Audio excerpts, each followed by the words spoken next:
रूठे सुजन मनाइए, जो रूठे 100 बार, रहमन फिर पोइए, टूटे मुक्ताहार। सुजन यानी स्वजन, अपने लोग। जीवन में हर क्षण हमारे सपने, हमारी आशाएं और आकांक्षाएं बदलती रहती हैं। ऐसे में कभी कभी कुछ ऐसा कह या कर जाते हैं हम, जिससे किसी को ठेस पहुंचती है और वह हमसे नाराज़ हो जाता है। कभी कभी यह छोटी सी नाराज़गी एक चुप्पी में और यह चुप्पी एक दूरी में बदल जाती है। जब तक इस दूरी और किसी अपने की नाराज़गी का हमें एहसास हो, तब तक इतनी देर हो चुकी होती है कि अपना हमसे बहुत दूर हो चुका होता है। रिश्ते टूटने के कगार पर पहुंच चुके होते हैं और एक कभी न पट सकने वाली खाई बीच में आ जाती है। कभी हम जो एक दिल एक जान थे, 2 अजनबियों में बदल जाते हैं।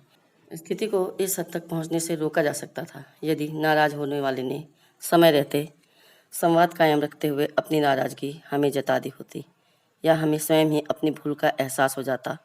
पर ऐसा नहीं हो पाता, क्योंकि हमारे बीच हमारी ईगो, हमारा अहम आ जाता है, जो समय बीतने के साथ साथ एक जिद और कभी कभी तो जुनून बन जाता है। इस जिद और जुनून के चलते हमारा यह ईगो हम पर इतना हावी हो जाता है कि हम यह भी भूल जाते हैं कि कभी यह रिश्ता हमारे लिए कितना मूल्यवान था।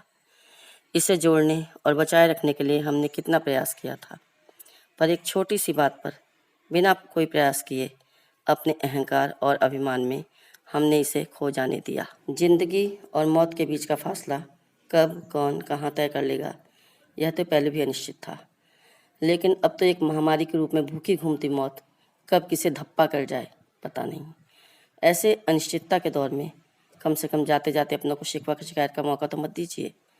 अहंकार के भीगे कंबल को आप ही उतार फेंकिए और बचा लीजिए अपने कीमती रिश्ते को, चाहे वह भाई बहन का हो, प्रेमी प्रेमिका का, पति पत्नी का, या माता पिता और संतान के बीच का। आगे बढ़कर रूठों को गले लगा लीजिए, उन्हें अपने से दूर मत जाने दीजिए।